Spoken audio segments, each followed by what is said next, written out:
Student reports. Ms. Heavy Basket, Roseland High School. There's nothing much going on. Surprisingly.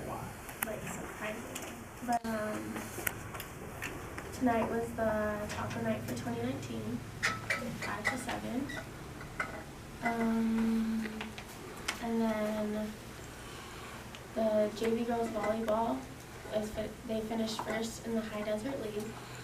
And then varsity girls volleyball team ranked 8th in their division in the central section. And then, Monday we had our fall festival, which was actually a really great turnout. It was like really good. And there's more to come, but that's it.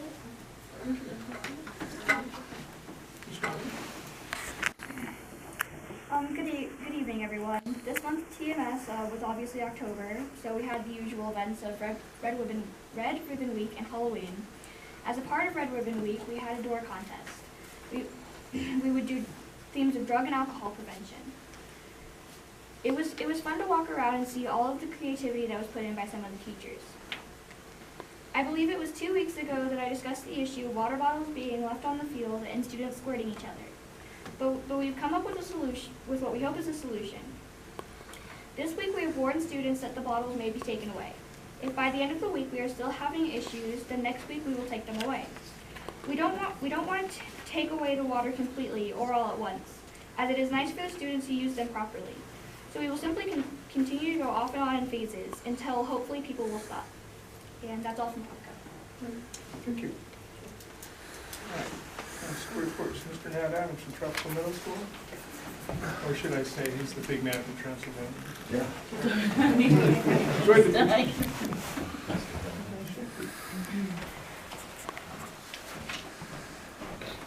Well, there were a lot of options to choose from to highlight from Tropico Middle School, but we experienced some unprecedented success with our volleyball team. So I wanted to highlight our volleyball teams.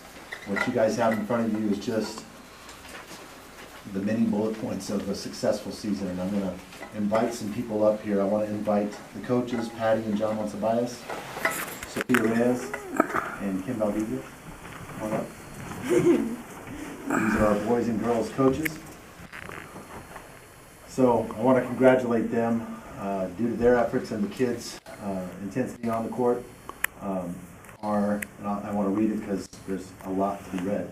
The girls' 8th grade team took 2nd place in the regular season league play, and the 6th and 7th girls, the 6th, 7th boys, and the 8th grade boys all took 1st place in league play.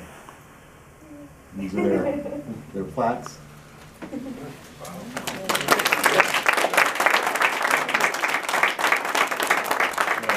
The boys' 8th grade team made a huge run in the playoffs, in the tournament, and the 8th grade team took runner-up in the championship game.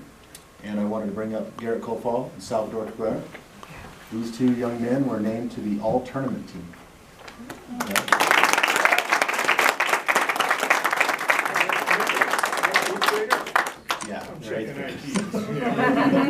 All the other teams have the same thing. Yeah, I could have sworn I saw a guy driving a car the other day. They also received plaques. I don't know if Sal did. Oh, I have mine on my wall. It looks exactly like that. Congratulations.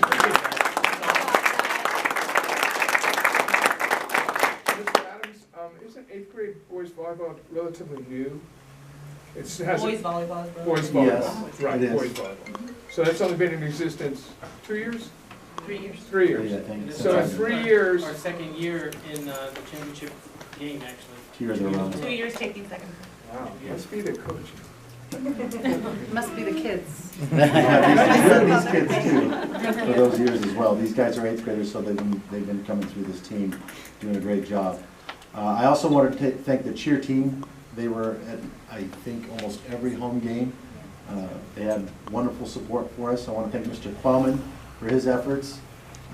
He does a wonderful job as our athletic coordinator, and it is oftentimes a thankless job and a very, very, very busy job.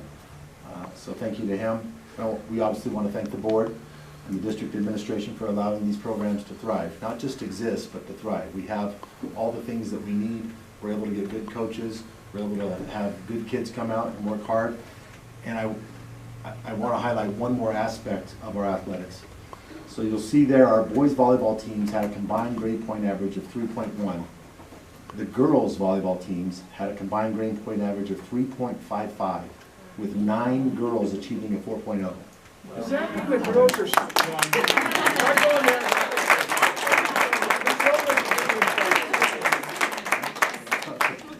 And one more thing about Salvador. Salvador, from last year to this year, raised his, and I don't even know if Salvador knows this, he raised his GPA over 2 points from last year, during the first quarter to this year's first quarter. This year, he achieved a 3.6, and he and the rest of the TMS volleyball players and the coaches are definitely putting academics first, and we're excited about that. They work hard in the classroom. Thank you all, especially these Dodger fans, for taking time out of their important night to be with us tonight. Again, congratulations, and thanks for this opportunity to highlight these dedicated folks at TMS. And that's it. And I'll excuse these folks so they can get home. And if you notice, Garett and Salvador showed up in their football pads. Yeah, I So see they're a that. busy group of kids. That's pretty good. So they double as football players, four days a week, as well as the volleyball players. Wow, that's awesome. Thank you, guys. Thank you, guys. Yeah, Ron, congratulations. Thank you. Ms. Robles, it says here that you're up.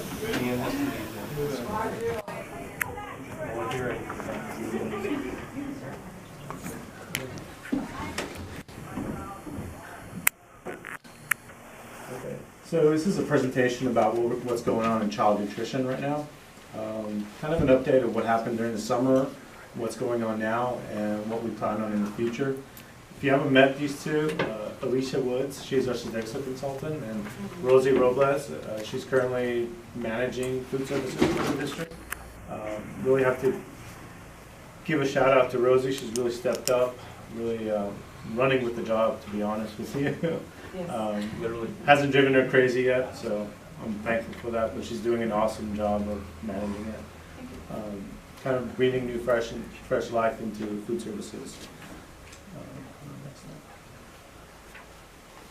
So it's sort of an outline of what we're going to go through. Summer feeding is what happened during the summertime. Our participation numbers, how much we're serving during breakfast and lunch at all of our sites. We just had an administrative review. We'll go over that. Donations that are occurring through the food that's left over. Events that are coming up at our school sites. What's new, what we're working on, and what is to come.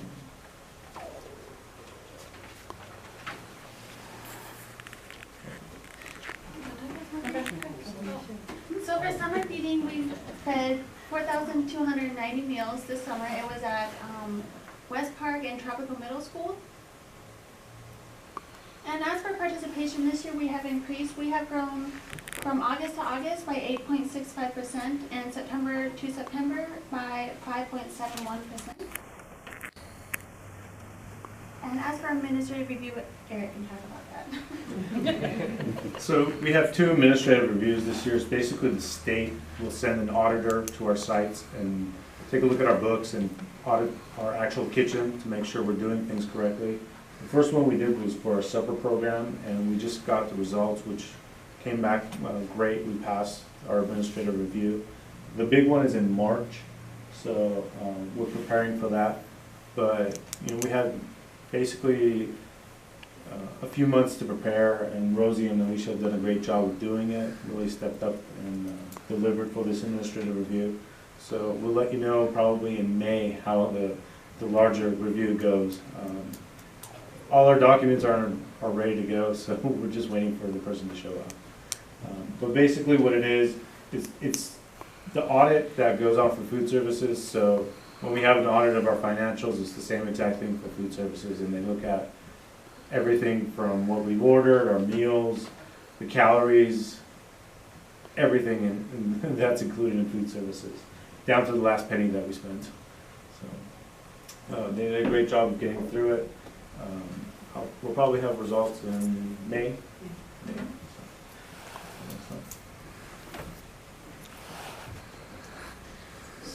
this year, we have donated 7,890 meals, and that goes to our local church. And then I want to talk about some events that have already happened this year.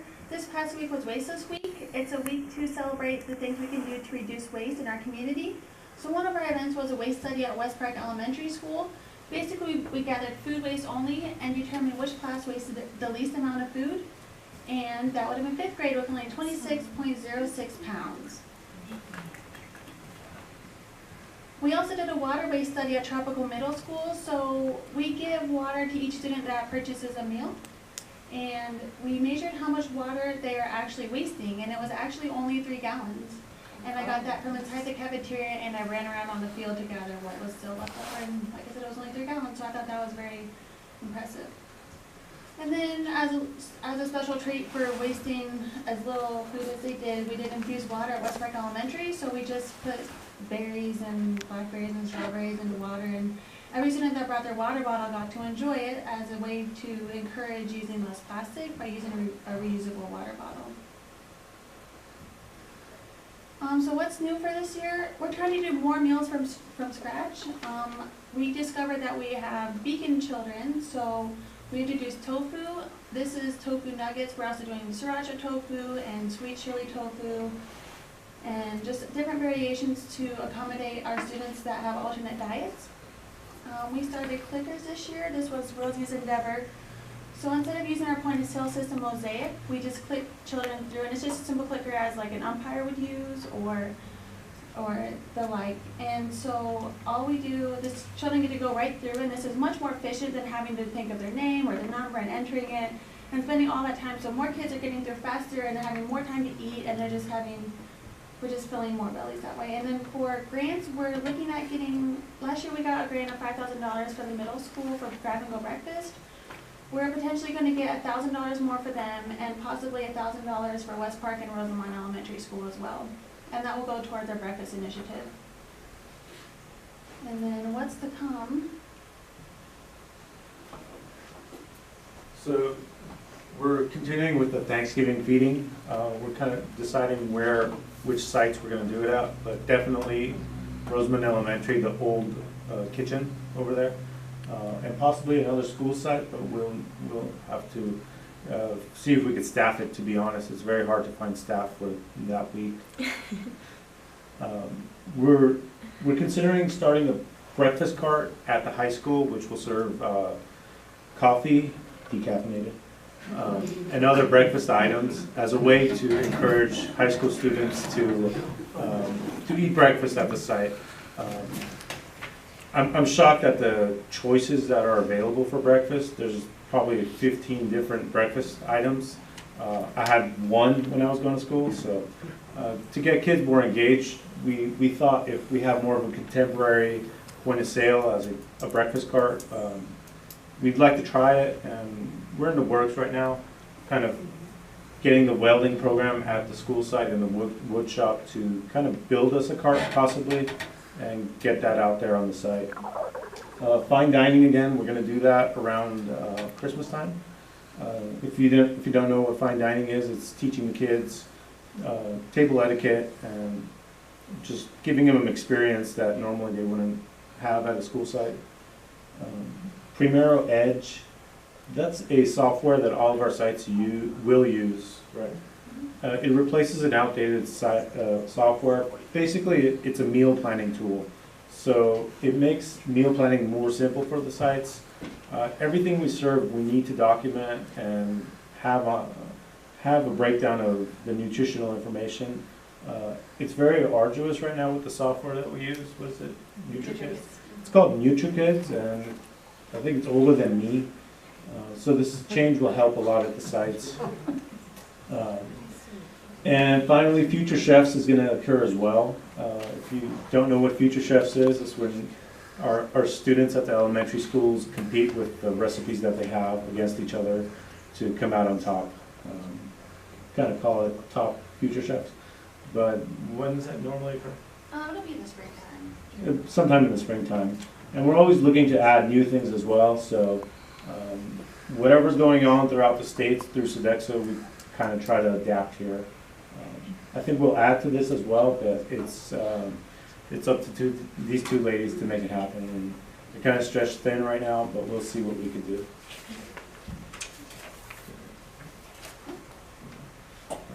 Thank you. Thank you. That's it. Thank you.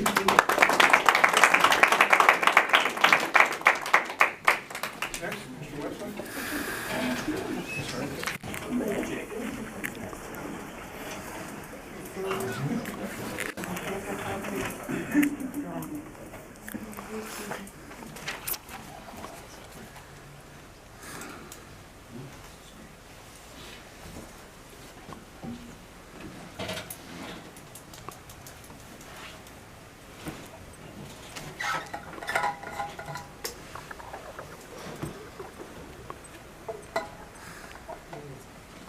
Okay.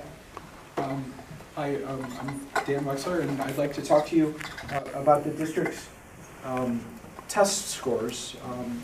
Every year we take a state test called CASP, and so I'm going to report on our scores. So, to give some background, the scores are on a 4-point scale. Level 1 is did not meet standard. Level 2 is nearly met standard. Level 3 is standard met, and level 4 is standard exceeded. And in the reports, most of the reports are set up where you're looking at this line.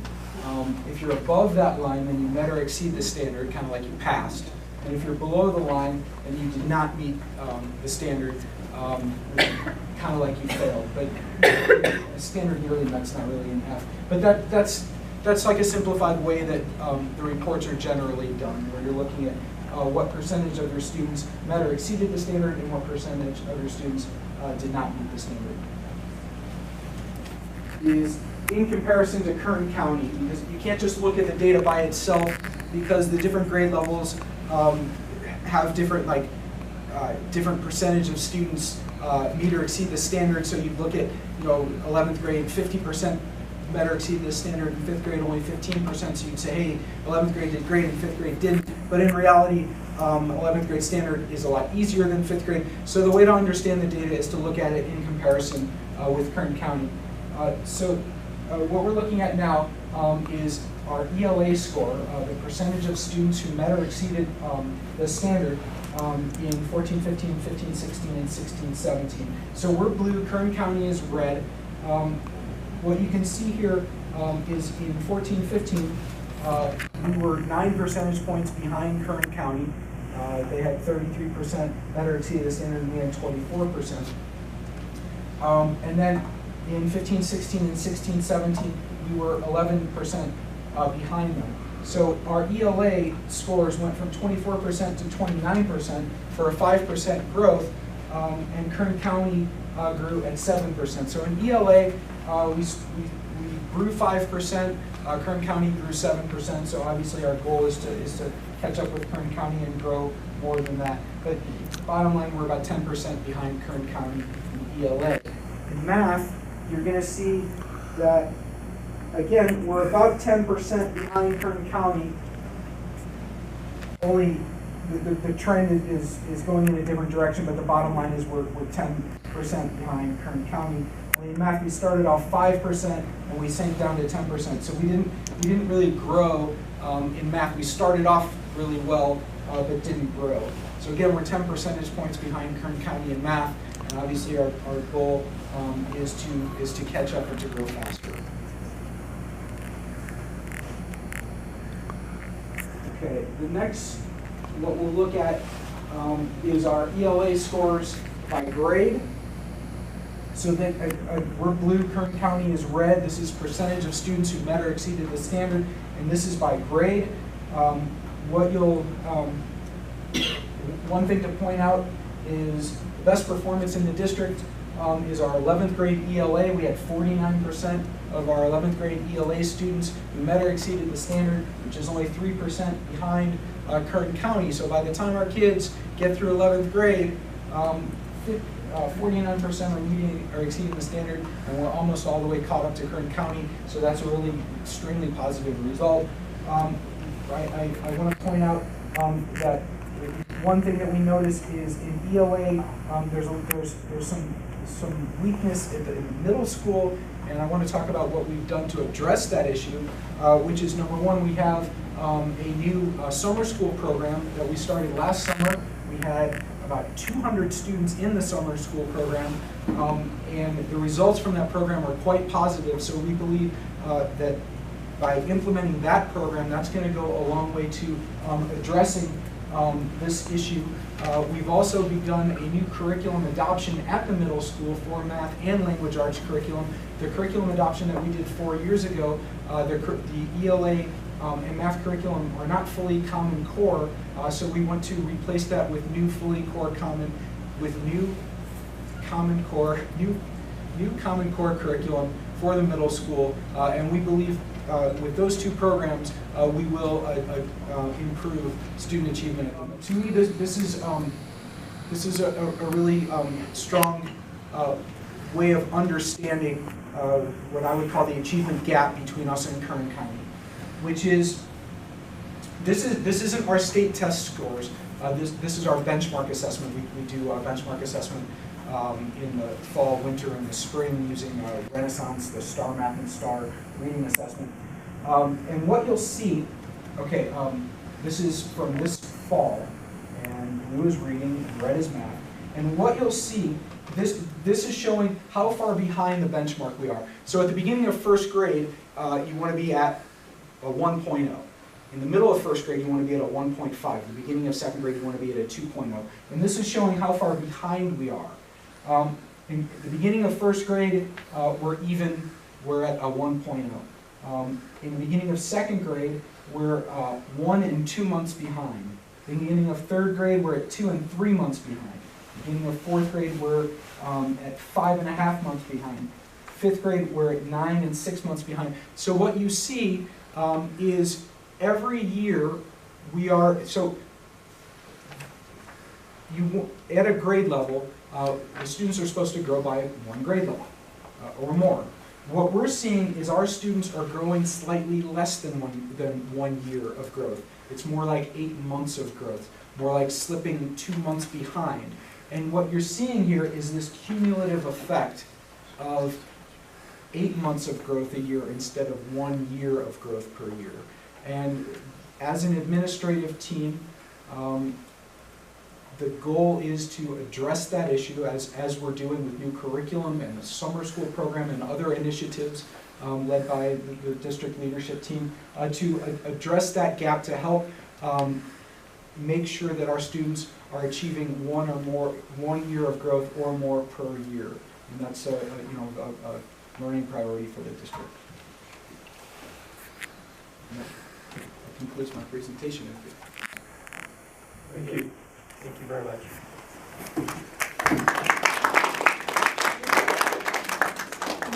Communications.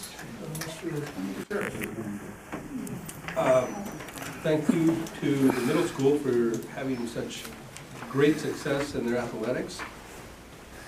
Thank you coaches, because they're the ones that did all the work, besides the kids. And it's amazing that in all our sports activities, the high GPA that all our sports have. If you look at our high school sports, we had all academic team in soccer. We had also in cross country. They're just amazing. I mean, that's one of the things that we have always been proud of here at Roseman, that all our kids are students first, athletes second, and yet they can make both of those work together. Thank you for all the food service that you guys have provided for our community, not just for our school, but for the community. You guys actually do an amazing job. When I got over to see you guys feed these kids, it's amazing how many kids go through there. And you do it very orderly, and it gets done. It doesn't look like that way at my house when we have anywhere near that kind of capacity. So thank you. And thanks to everybody for coming out today. It's kind of nice to see people out in the audience. Thank you everyone for coming, and I'm just excited to hear about all the new programs and all the especially all the new sports teams at the Tropico. And thank you, Dan, for the presentation. It's kind of good to hear where our students are, and hopefully we can improve in that area. So, thank you. Thank you. And I would just like to kind of jump onto that, echo that same thing. Our academics and athletes at the middle school are amazing. Thank you, Mr. Coleman. I know, you don't even get a stipend, I think, for that position, do you? It really wouldn't matter anyway, but I mean, and before, I think how many years we went before we even had that position, so.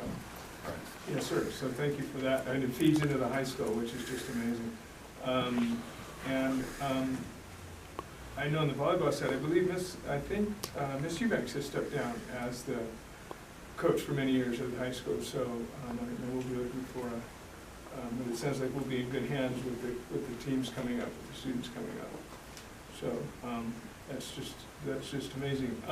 Ms. Robles, I ran into your brother trying to explain to my daughter who you were. I gave up. I said, see, but you guys were talking about football. Well, that's important. But Ms. Woods, it was nice meeting you. We heard about your name and who you are. But it's nice to have met you. And Rosie, I know you guys do an amazing job because I took advantage of that summer feeding. Yeah. You know, nothing like getting that 4-year-old off the table. No, you can't do that. You have to stay. Anyway, and then I would like to also, I got pictures today of Halloween, and that was amazing. What everybody did was truly amazing. All the superheroes and Transylvania, and what you guys did with the racing things. That that was, because you drove by there and it was all so that was pretty neat. And Dan, thank you. We're only as good as the product that we put out. And the product we put out are this tall now, and so we're learning as we grow and all new things. And this is how we test ourselves and we get better every year. And thank you, ladies, for coming out. It's amazing to see you guys. Thank you for letting us know what's going on at the schools. I think I know what's going on, and I really don't. So thank you. But here we are. So, with that being said, thank you. And RTA reports, Mr. Coleman. Thank you. And yes, I do get a stipend. I think it works out to about $3 an hour. I appreciate that, and I'm glad to do the work. And seeing as how we're talking about the success of our athletic programs, I did submit an RFP today for basketballs, about $600 worth of basketballs. So hopefully that'll get approved, and because it plays right into our success. So. But on to RTA stuff. Things that we talked about before still exist. Class size still an issue, but the district's, as it says in our contract, and it's true, the district is making every effort to address those issues. We still have large classes at kindergarten at both of the sites. At West Park, we, I believe, have hired a new person who will be starting in the middle of November, which will address those class size issues. We did advertise and interview people for the kindergarten position at Roseman Elementary, but did not find a qualified applicant. Really tough to find good people to fill teaching positions this time of year. And of course, we don't want to just hire anybody to take a class of kindergarten students. We want to make sure we have a good person who's going to do a good job for those students. We also have first grade at Roseman Elementary, which is impacted, very high class sizes there, and a new posting went out for those positions as well. Again, not only the difficulty with qualified applicants, but there's not even a room available for those classes at the brand new Roseman Elementary. We do have the ability to start those classes in a place for them to be if we find qualified applicants. So, like I say, the district's making every effort to address these issues. It's just a difficult time of year to do that, and we're just growing. When you grow at a time of year where you don't normally add students, it's going to cause issues. But I appreciate everything that Mr. Weinstein and the district's doing in that area. The only other thing is, last week I had the opportunity to meet with the officers of the newly formed Roseman High School Alumni Association, started and headed up by David Velasquez.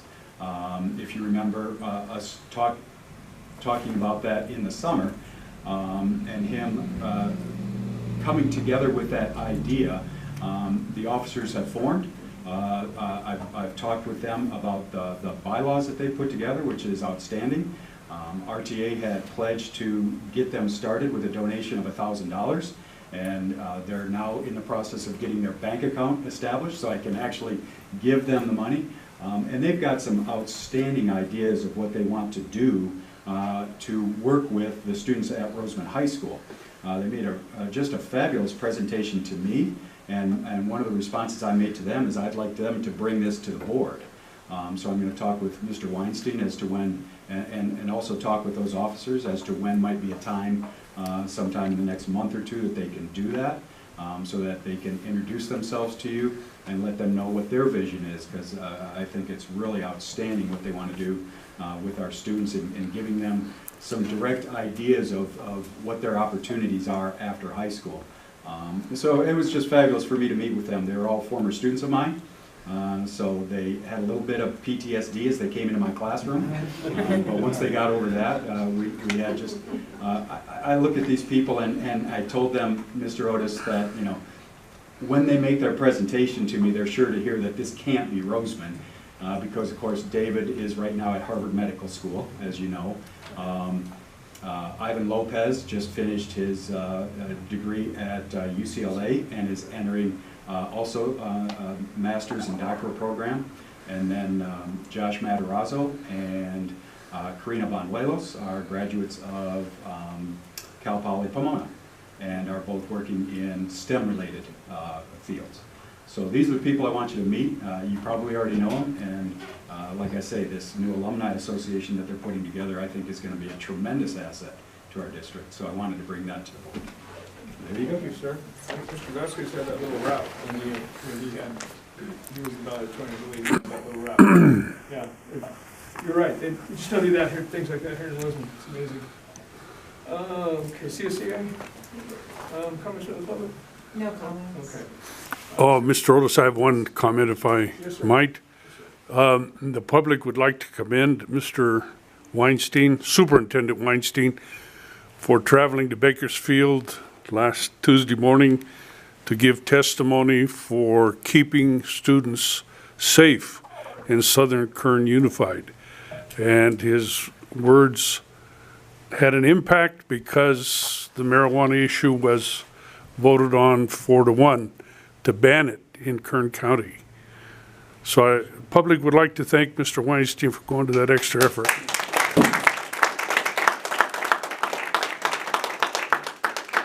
not going to open a big can of worms, but how many marijuana shops do we have in this town? Oh, you don't want. We got way too many. Only 7 legal now, and all the rest have to close and leave. Oh, darn. Yeah. Did I say that on the? Yeah, thank you. I believe the vote was 4-1? It was. Yes, sir. Yes. And the supervisors, you'd be very proud of them. Their testimony was quite eloquent and I thought very full of value of what the people believe in. And they used some words like tar pulling the tent. Whoever has heard of that in the West? I haven't, and no one has. I had to call Supervisor Gleason's office to find out what he meant by that. But go on YouTube and listen to their presentations of why they voted to ban it. You'd be very proud of them. Yes, sir. Thank you. Thank you, Mr. Superintendent. Yes. And with that being said, your turn, sir. Just to talk a little bit about what John was saying, it came to our attention in the educational field, Dr. Mary Barlow, who's the county superintendent, Mayor Go of Bakersfield, and Michael Hauser, who's the chief lobbyist for Kern County in Sacramento for educational issues, all contacted me, asking me to testify at the hearing. They were concerned that from what they were hearing from the offices of our supervisors was that it was becoming a taxation issue and services issue, a dollar and cents issue. And there wasn't enough being talked about a safety issue. And so the idea was for Dr. Mary Barlow, one of her representatives, she was in Sacramento, and myself to, on behalf of the educational side, talk about safety and try to direct the conversation more to children's safety than more of a dollars and cents and do we have the services or not the services, but that it is a safety issue for our kids. And we were corroborated in the very beginning of the morning session with the department heads of the county all saying the same thing, that the impact to children under 18 years of age, specifically to 11 and 12-year-olds, was significant, and the impact would be negative, and we didn't have the services to help support. So we tried to, it ended up being that when we got up to testify, we were already supported in the idea of safety, and as everybody here knows, since day one that our administration came to be 5 years ago, the number one thing that we talk about is keeping the kids safe. So it met with our vision and our philosophy of how to run a school district, and so they felt it was important, even in the county, know that number one is safety for us here, and that it was important that we testify and also talk about what we're experiencing in Roseland, California, because obviously we're one of the hubs of a lot of the illegal shops. So we're very happy about the result. On to more fun things, our MPR, our multipurpose room at the new RES school opened this week. I want to thank Rosie and all of her team there. Miriam is the manager, right? Yes. Who braved the idea of opening on a Monday and getting it done, even though it was very hectic. But we're very happy about that. If you drive by the new Roseland Elementary, I hope you all see the green field. Yeah. So we're just kind of torturing the kids because they can't go on it until January. Oh. So they get to stare at the green field and just know that it'll be there when they get back from their winter break. We still have 4 classrooms that are being built. We expect them to break ground in those classrooms during our winter break and be completed somewhere in April. And really that'll help us for next year. So that gives us 40 classrooms at the new RES. If you really think about the averages between 25 and 28 students, you're looking at the new RES being 1,000 students. And I will tell you that by the time that classroom is open, our estimate is we will have 1,000 students at that school. And in addition to that, I want to congratulate Rising Stars Academy, both our TK program and our pre-K program. Our newest numbers are showing that we are definitely serving the community in a need that is there. We have 132 pre-K students in our program and 59, 60 TK students. So I think it's something that we started the program with a lot of hopes that the community would embrace it, and it's obviously they have, and we're very proud of everything that's happening over there. And also the Rising Stars Academy was one of the winners of our Halloween contest with their troll theme, very, very good. And they tied the Ascend Academy, who partnered with the Alt Ed program of Rare Earth High School and Abraham Lincoln. So both did an amazing job. You can see some of the pictures up here. A lot of our, sometimes parents, they joke around with me and say, oh, well, it's Halloween and all the kids are going to do is just dress up and you're going to sneak them candy, right? And it's important to always remember that, as we've learned through NPDL, that a lot of effort is taken in not only planning, but operationally getting a lot of the themes done. West Park, as well as the Ascend Academy, we literally go on tours. West Park's theme was the superhero theme, where we literally went through different sections of the school at different levels of superhero, learning about the different levels of superhero and stuff. The staff as well as the kids embrace it. Here's our Transylvania 2, right? Not Transylvania 1, but Transylvania 2 hotel. But it is a team building exercise. Kids have to work together, staff has to work here. But there is a lot that goes into it, a lot of effort, and it's something that the kids really enjoy, and we definitely embrace it. Just a couple more things. I want to congratulate our football team, by the way. Yes. right? Winning league, first time since 2005. Coach Crimpian, his entire team, great job. You know, we're really looking forward to see how they do in the playoffs. I did not go to Kernville, but I was watching it on my phone, and they are doing really well. They definitely were dominating that football game. It was very fun to watch. I want to congratulate also Food Services again. If you notice in their presentation, over 7,000 meals donated. I don't think that gets spoken enough to the community that we do now donate. And it took us a long time to work with Sodexo and come up with a program where we can donate to our local food kitchens. And you know, having over 7,000 meals donated by the school district to help the community, I think that's a big deal and sometimes gets overlooked, as well as the fact that we talk about, well, we'll be open on Thanksgiving, but I want you to know that our staff continually, when we first announce it, I immediately get emails from our regular staff saying we would like to help serve Thanksgiving dinner. You know, we do it obviously in the afternoon, but they would like to be a part of it. Again, you know, we talked about our safety as our #1, but one of the other 4 S's that we promoted for the last 5 years is serving the community and donating food and being open Thanksgiving week, giving free meals to kids, as well as having it available for Thanksgiving that week, is serving the community, and we do go out of our way to try to do that. And that's about it. Thank you, sir. All right. Moving on. Consent items A through C. I'll make a motion to accept. Motion by Mr. Kern. All in favor? Aye.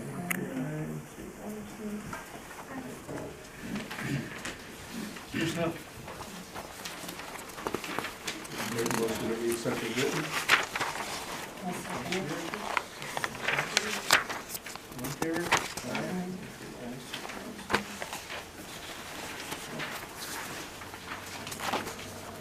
Approve resolution 17-1805, teaching outside the credentials in accordance with Education Code 4263.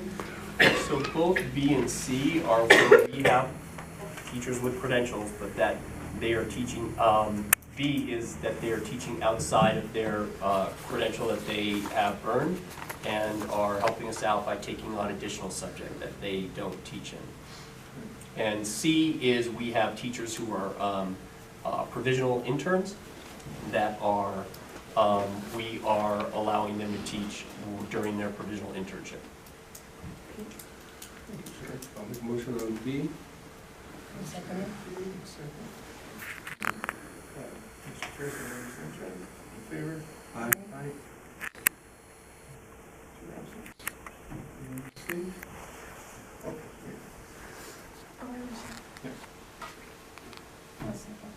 I'll make a motion on C. Motion by Mr. Terrace, To approve.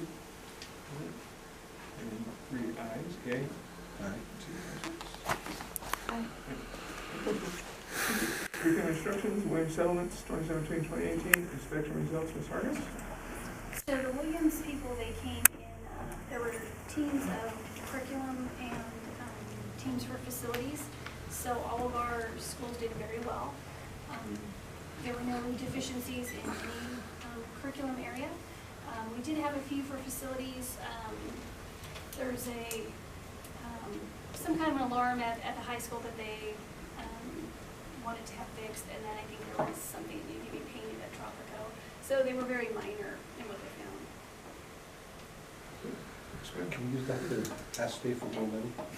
Yeah, I wish. Thank you, ma'am. They did go to the new school. Didn't they almost get hit by a tractor? They did, but they did not know that. They weren't watching where they were walking. Ms. Vasquez? To adjourn? There you go. Motion by Ms. Vasquez to adjourn, is there a second? Aye. All in favor? Aye. All right, thank you all for coming.